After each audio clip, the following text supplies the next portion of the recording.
On the 10th of January 1949, F1 an ancient town situated between today's Ekiti State and Osun State, long time ago in Yoruba land. Something strange and unbelievable happened on that day, which shook the community and threw the whole town into confusion. Adediwura, a 15-month-old baby, suddenly disappeared while playing in the rustic compound of Ojo.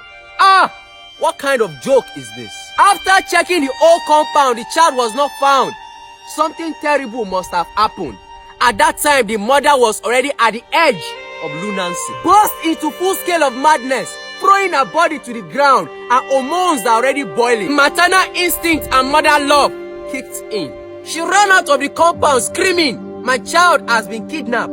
Members of the compound quickly mobilized straight to their beloved king's palace, Alaye F1 of Alaye. The whole palace is full of sadness, tragedy, glassy eyes and tears. The king told them to return home, that the issue will be looked into. After several hours, Kábíyèsí Ọba Samuel Adeniran Asusumasa Atewogboye II organized a search party for the missing child, but all was void. It was an herbalist that kidnapped the child, hid the child under his traditional garb called Agbada, and took the child to the king's palace together with his wife. The poor girl was butchered right in the front of the king. Her eyes was removed and her tongue was sliced. After that, they swore an oath of secrecy and took the lifeless body to the forest. News blew nationwide. Daily Times newspaper blew the trumpet. Authorities from Lagos CID were invited. Chief Inspector Aruwa, Sergeant Sule Agbabiaka, Lawale and Constable Ariyo. They established the fact that Adediwura must have been a victim of ritual murder. The herbalists, together with 3 others, were arrested.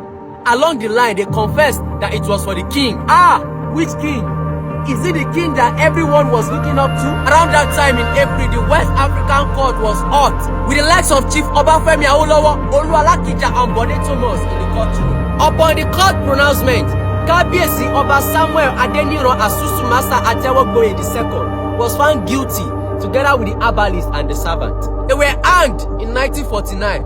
Yes, the king was hanged. This is a lesson to all of you who think because of your superior positions, you can do and undo. May I remind you all that there is a superior who can do and undo you too. It will get to a stage that your powers and connections will not work for you. The king was hanged. Some source said the reason why the king did this was because he wants to live longer. My people will say, "Igba oni maku oni ku." Permit me to say it in pidgin. Now when I no go die, I no go die, no go really die. So my friend, use that your position for good and not for bad.